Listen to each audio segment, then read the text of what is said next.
Dan alhamdulillahnya kita berkesempatan untuk melihat pertama kalinya Aletra L7 EV ini. Akhirnya mobil baru dari Aletra muncul juga. Ini adalah adanya Aletra L8 yaitu L7 EV. Bakal ditaruh di bawahnya L8 berarti harganya bakal lebih murah dong. Tapi kita cek dulu impresi eksteriornya. Yuk.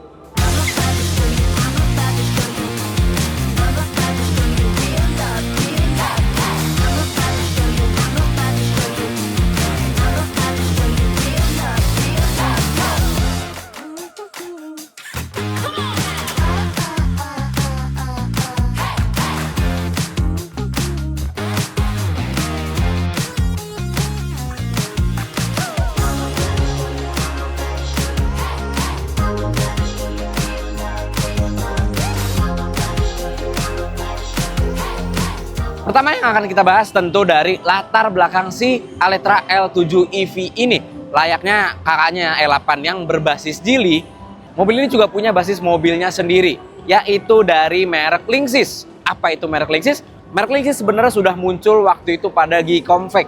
Nah, Linksys sendiri adalah anak perusahaan atau sub-brand dari Wuling atau Guangxi Automotive Group.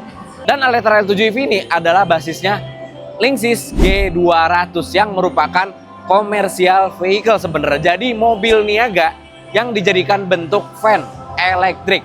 Sebenarnya di luaran sana, Linksys G200 memiliki banyak banget bentuk, dari yang mulai mobil bak, ada mobil box ya, sampai ke mobil van, bahkan hingga ke camper van. Itulah kenapa Aletra mengambil basis dari mobil Linksys G200 menjadikannya Aletra L7 EV ini yang sekarang kita lihat di Gias 2026.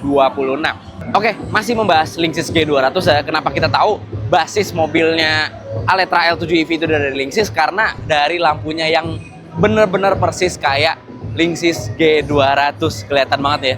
Apalagi yang Linksys G200B, persis banget kayak lampunya Aletra L7 EV ini. Dan tentu karena ini adalah EV, pasti kalian pengen tahu gimana sih spesifikasi kemampuan motor listriknya. Nah, spesifik kemampuan motor listriknya emang belum di-publish sama sekali, belum diluncurkan sama sekali untuk versi Indonesia. Tapi kalau mengikuti yang dari luar, dengan kecepatan pengacasan dari 30-80% itu cuma 30 menit aja. Oke banget untuk digunakan di Indonesia tentunya ya. Walaupun kalau kita ngikutin spesifikasi yang ada di luar, sebenarnya dia ada yang berpenggerak roda belakang. Semoga Aletra L7 EV ini berpenggerak roda belakang juga ya. Walaupun kalau misalkan ya penggerak roda depannya ya nggak masalah ya. Balik lagi, itu soal spesifikasi motor listriknya. Pun kalau misalkan kita lihat di bagian eksterior ini, colokannya udah di bagian depan dan pasti sudah berstandar CCS Type 2. Oke, ngomongin soal eksterior, lampu udah kita bahas, dia udah proyektor. Depan ini bukan LED tapi aksen silver, dan seperti layaknya sebuah EV, fascia depannya mulus aja. Ada grill di bagian bawah sini, jadi ini datar aja mukanya, dan ada logo Aletranya di atas sini. Dan ini dia profil samping dari Aletra L7 EV. Bentuknya emang bener-bener MPV mid-size banget ya. Sekarang kita ngomongin bannya. Dia lumayan kecil sebenarnya dari segi velg, dengan ukuran bodi yang sebesar ini. Cuma pakai velg 15 inci depan belakang dengan profil ban 195/65. Mungkin untuk mengincar kenyamanan bandingan suspensi dari si Aletra L7 EV ini, karena profil bannya tebel. Dan kita bisa highlight juga, dia udah pakai disc brake depan juga belakang. Lalu electric sliding door, ini yang jadi fokus utama dari Aletra L7 EV ini. Karena kalau misalkan beneran jadi ditaruh menjadi adiknya Aletra L8 EV, dia mungkin bisa menjadi mobil listrik MPV dengan electric sliding door paling murah di Indonesia nanti kalau misalkan udah rilis. Rilisnya Oktober nanti, ditunggu aja. Dan kita lihat lagi pilar-pilarnya diitemin. Jadi ala-ala floating roof modelnya ya, dari mulai pilar B, pilar C, sampai ke pilar D-nya ditemin. Tapi sayang kita tidak melihat adanya fitur kamera 360 karena di bagian spionnya nggak ada kamera sama sekali ditaruhnya.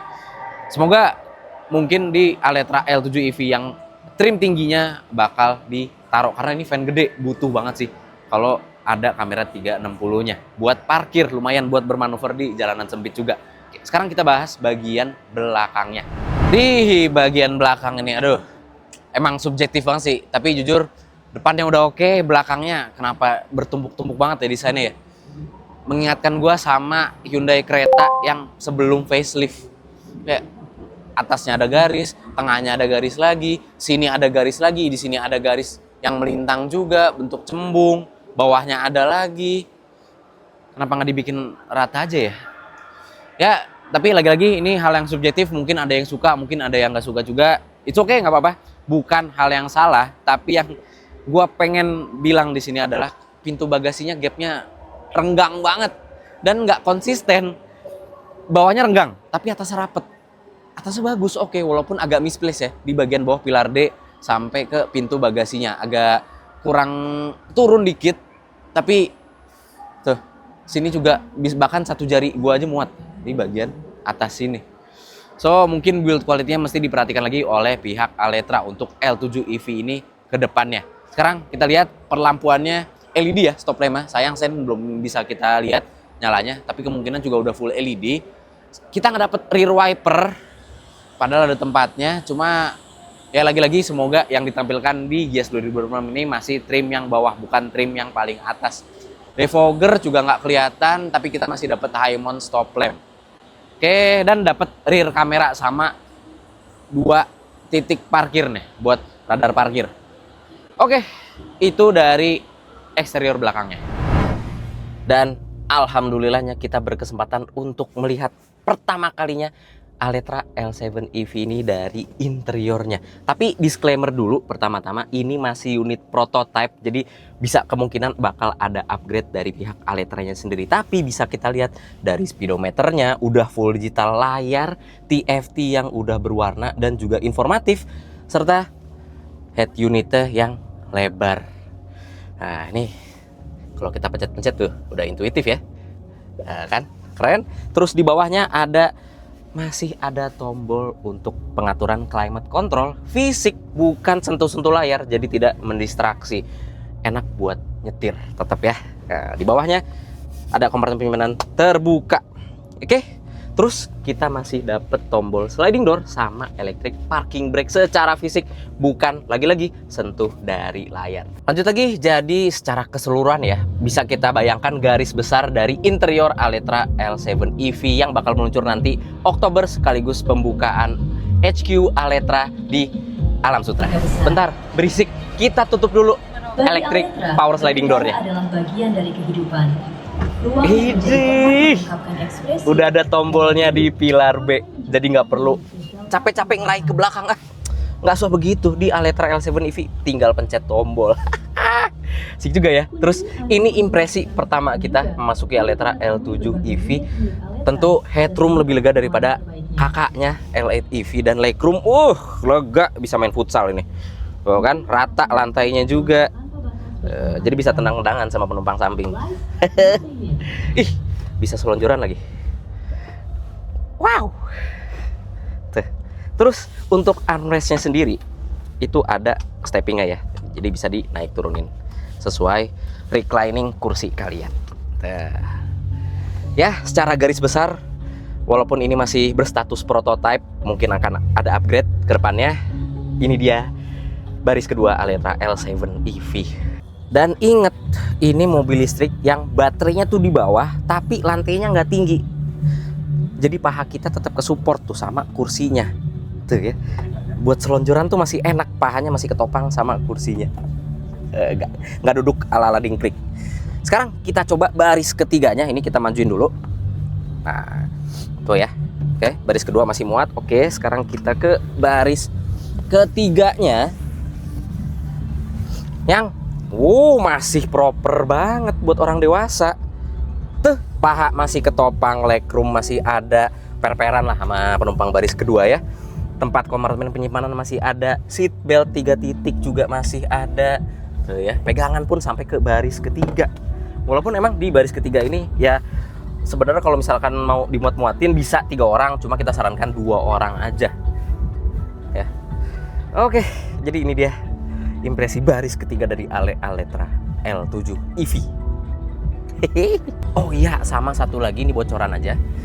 Aletra nanti bakal menyediakan double blower untuk L7 EV. Makin mantep tuh. Jadi sirkulasi udara dinginnya sampai ke baris ketiga. Lanjut lagi, kita buka bagasinya. Ternyata pelipatan kursi baris ketiganya sama kayak Odyssey, Stepwagon, sampai ke Xpeng X9. Bakal keren kalau misalkan harganya di bawah ketiga mobil itu tuh. Jadi itu dia impresi pertama kita dari Aletra L7 EV ini. Eksterior, interior kita bahas. Tapi lagi-lagi disclaimer, ini masih prototype. Nanti akan muncul versi mass production pada bulan Oktober 2026 mendatang. So, dalam kurun waktu tersebut, Aletra butuh masukan dari kalian. Komentar aja kelebihan, kekurangannya di mana, perlu ditambahin fitur apa, dan harganya mau ditaruh berapa. Jadi, gimana menurut kalian Aletra L7 EV ini? Komentar aja di bawah. Jangan lupa subscribe, jangan lupa tekan lonceng untuk mengetahui video seru selanjutnya dari Autonet Max. Gue Bagas Satrio, dadah.